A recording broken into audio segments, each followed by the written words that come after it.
आज की इस वीडियो में हम जानेंगे कि कैसे आप Apple, Google, Microsoft, Tesla, ByteDance, Tencent, Alibaba में इन्वेस्ट कर सकते हैं। Watch it till the and.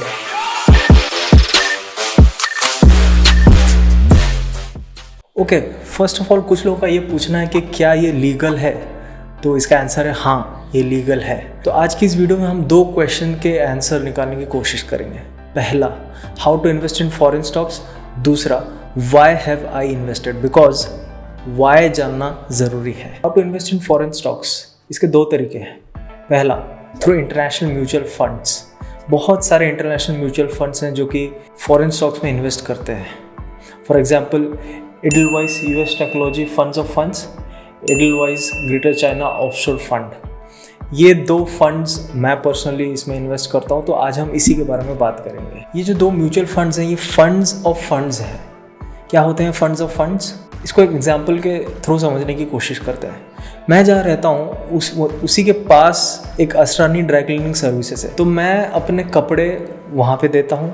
Asrani dry cleaning services हर जगह में, हर एक एरिया में मौजूद है, तो वो हर जगह से कपड़े कलेक्ट करता है और वो अपनी फैक्ट्री में भेजता है क्लीनिंग करवाने के लिए, और फिर फैक्ट्री से धुल के रेस्पेक्टिव सेंटर्स में आपके कपड़े जाते हैं, फिर आप जाते हैं और वहाँ से कलेक्ट कर लेते हैं। तो आप डायरेक्टली फैक्ट्री में कपड़े नहीं दे रहे हैं धोने के लिए, उन्होंने उनके सेंटर्स खोल रखे हैं, आप वहाँ जाते हैं, वहाँ पे कपड़े देते हैं और फिर वो वहाँ पे आपके लिए फैक्ट्री में जाके धो के लेके आ जाते हैं। तो इसी तरह एडलवाइस यूएस टेक्नोलॉजी फंड और ऑफशोर चाइना फंड आपके फंड्स लेते हैं, और जेपी मॉर्गन एक एसेट मैनेजमेंट कंपनी है, तो उसने यूएस और चाइना में ऐसे इन्वेस्ट कर रखा है, उसके म्यूचुअल फंड्स हैं। तो आपके पैसे इनडायरेक्टली एडलवाइस के through JP Morgan US technology fund या JP Morgan offshore China fund में जाते हैं। नाउ द क्वेश्चन इज कि कैसे हम म्यूचुअल फंड में इन्वेस्ट करें।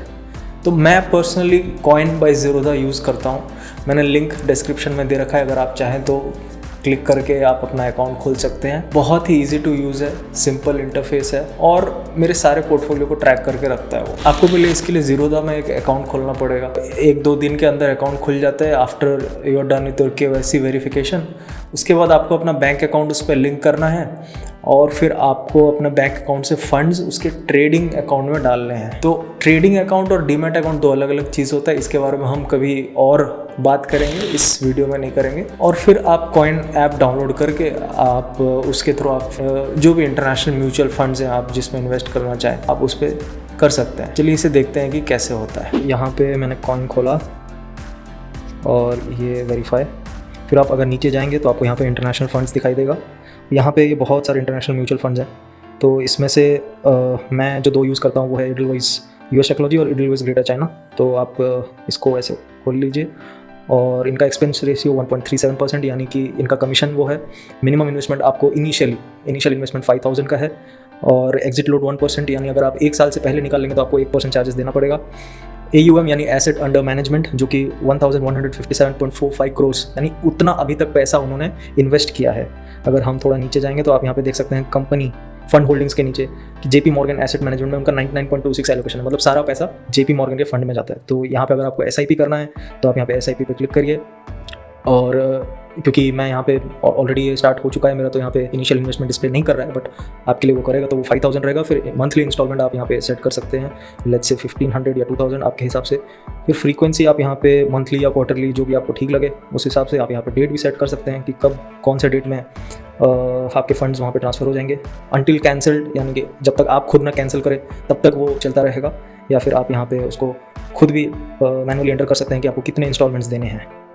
और ये है ऑटोमेटिक स्टेप अप, यानी हर महीने अगर आप यहाँ पे जो परसेंटेज सेट करेंगे, इंक्रीमेंट परसेंटेज में अगर आपने 10% लिखा है तो हर महीने 10% का ग्रोथ के हिसाब से आपका SIP बढ़ता जाएगा। यानी कि अगर आपने जैसे यहाँ पे 2000 किया है तो नेक्स्ट मंथ आपका 2000 का 10% लेट्स से 200 रुपीज़, तो 200 रुपीज़ आपका बढ़ते जाएगा, और फिर नेक्स्ट मंथ 2200 का 10% ऐसे करके आपका बढ़ेगा। और फिर आप यहाँ पे जब हो जाएंगे तो आप क्रिएट SIP कर दीजिए, फिर यहाँ पे आप क्रिएट कर दीजिए, तो ये हो जाएगा ऐसे क्रिएट। जो सेकंड तरीका है वो है थ्रू इंड मनी ऐप, उसका भी लिंक मैंने डिस्क्रिप्शन में दे रखा है, आप उसको यूज़ करके डाउनलोड कर सकते हैं। चलिए देखते हैं कि कैसे आप इंड मनी के थ्रू US स्टॉक्स, सिर्फ US स्टॉक्स बाय कर सकते हैं। तो मैंने यहाँ पे इंड मनी खोल लिया है, और अगर आप यहाँ पे देखेंगे तो यहाँ यूएस स्टॉक्स पे क्लिक करेंगे तो फिर आप टॉप स्टॉक्स में जाइए, आपको यहाँ पे सारे स्टॉक्स दिखाई देंगे, आपको जो भी खरीदना होगा आप ले सकते हैं। लेट्स से मुझे गूगल में इन्वेस्ट करना है, उस पर क्लिक करिए, नीचे में आप बाय पे क्लिक करिए, फिर आप तो इसकी एक खास बात यह है कि इंडिया में ये चीज़ अलाउड नहीं है, बट यूएस में आप फ्रैक्शन में शेयर्स खरीद सकते हैं। आप मतलब ज़रूरी नहीं है कि आपको एक शेयर पूरा खरीदना है, आप उसका फ्रैक्शन भी खरीद सकते हैं। फॉर एग्जांपल अगर मैं यहाँ पे लेट्स से मेरे पास $200, अगर मेरे पास लेट्स से $20 है, तो आप यहाँ पे देख रहे होंगे कि 0.008695 शेयर्स मिलेंगे। बट अगर मैं चाहूँ अगर मुझे शेयर खरीदना है तो लेट्स से मैं 1 शेयर 2 शेयर ऐसे चूज़ कर सकता हूँ। तो आपकी मर्जी है, आप डॉलर्स में भी, आप फ्रैक्शन में भी खरीद सकते हैं, आप पूरा चाहें तो वो भी शेयर भी खरीद सकते हैं। तो ये एक दूसरा तरीका है थ्रू इंड मनी ऐप।